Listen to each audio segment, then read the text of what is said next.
Alright, what's up? So, as you can see, the Circle D converter showed up today. I went ahead and took it apart. So we look at the inside of it.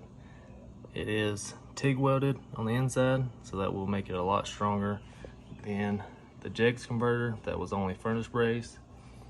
Also, it's got a billet stator, so that's a very nice piece.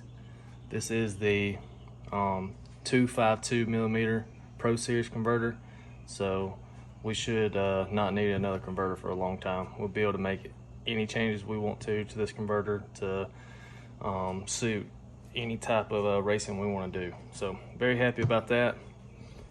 Here's kind of a side-by-side look.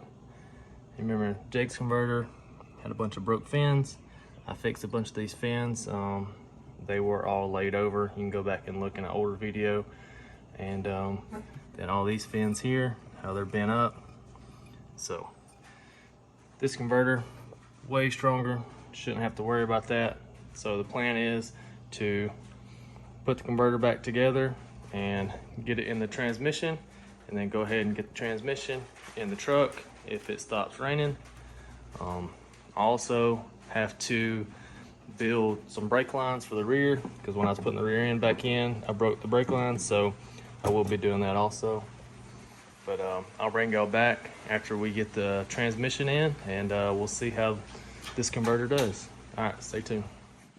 All right, so been working on the truck today. I got the brake lines made for the rear end. I'm about to put the drive shaft speed sensor in and get it wired to the Holly. Also went ahead and got the transmission in. See, there's the transmission, there's the converter. I got to put the catch can on for the transmission and the crossover. Also got to throw the drive shaft in.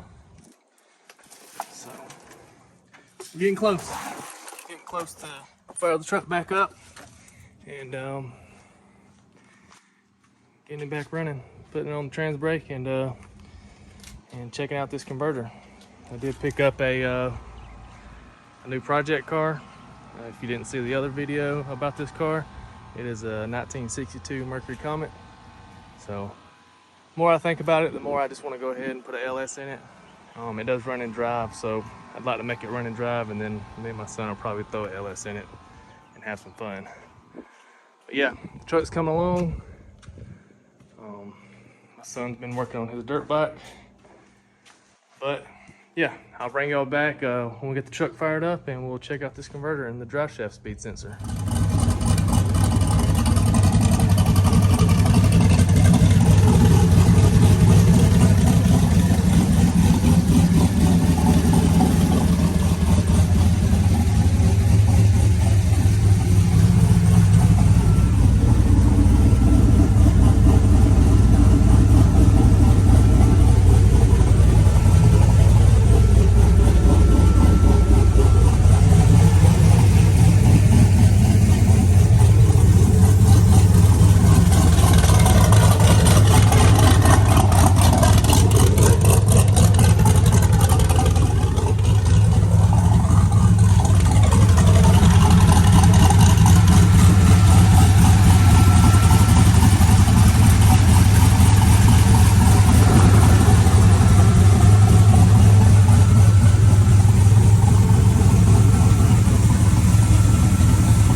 So as y'all can see, got the truck together, it's running good.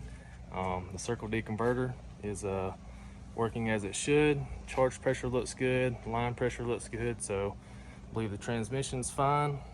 I did put it on the trans brake a couple of times. It stalls at a max RPM of 4,500. So on the trans brake, gotta go to 4,500 and just sit there. So that's perfect. Last time we was at the track, we was leaving at 4,000. So that gives us about 500 RPM to play with before we start leaning on the converter too hard. So I think that's gonna work perfect for us. I did start working on getting the drive shaft speed sensor put in.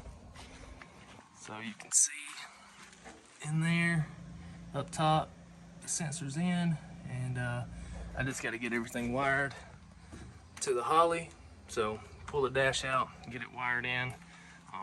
And once we get that wired in, we'll take the truck for a test drive and launch it a couple of times and get some logs and see how this converter is acting.